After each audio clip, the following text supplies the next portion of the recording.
13 orang di Garut Selatan tewas gegara buru-buru ambil selongsong saat bom dimusnahkan. Jumlah korban tewas dalam ledakan bom yang dimusnahkan di Garut Selatan menjadi 13 orang. Melansir Tribun Jabar, 13 korban tewas itu terdiri dari 4 anggota TNI dan 9 warga sipil meninggal dunia saat peledakan amunisi tak layak di Desa Sagara, Kecamatan Cibalong, Kabupaten Garut. Pemusnahan bom kedaluarsa itu sendiri dilakukan pada Senin, 12 Mei 2025, pagi. Awalnya, pemusnahan bom berjalan lancar. Namun, begitu bom dimusnahkan, sejumlah warga dilaporkan langsung mendekati lokasi. Mereka mendekat untuk mengumpulkan selongsong bom. Selongsong bahan peledak itu memang bernilai jual tinggi karena terbuat dari besi dan kuningan. Namun, para korban tak menyadari jika ada bom atau peledak yang belum meledak sepenuhnya. Akhirnya, 13 orang menjadi korban jiwa dalam peristiwa tersebut. Berikut daftar lengkap nama korban.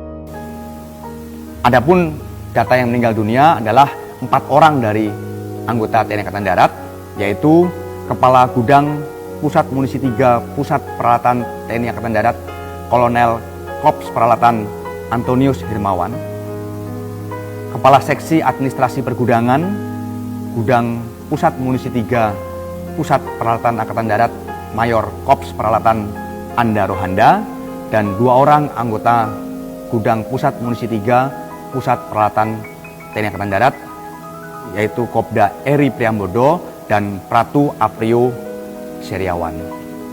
Lalu berkaitan dengan korban masyarakat sipil, itu ada 9 orang, yaitu Saudara Agus, Saudara Ipan, Saudara Anwar, Saudara Ius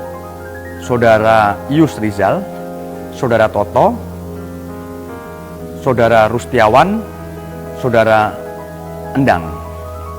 Korban TNI 1. Kolonel Antonius Hermawan 2. Mayor Anda Rohanda 3. Kopda Eri Dwi Priambodo 4. Pratu Aprio Setiawan.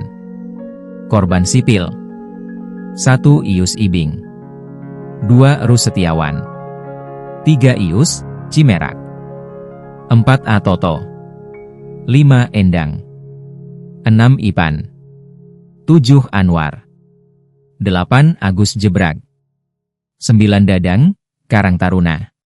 Download Tribun X sekarang, menghadirkan lokal menjadi Indonesia.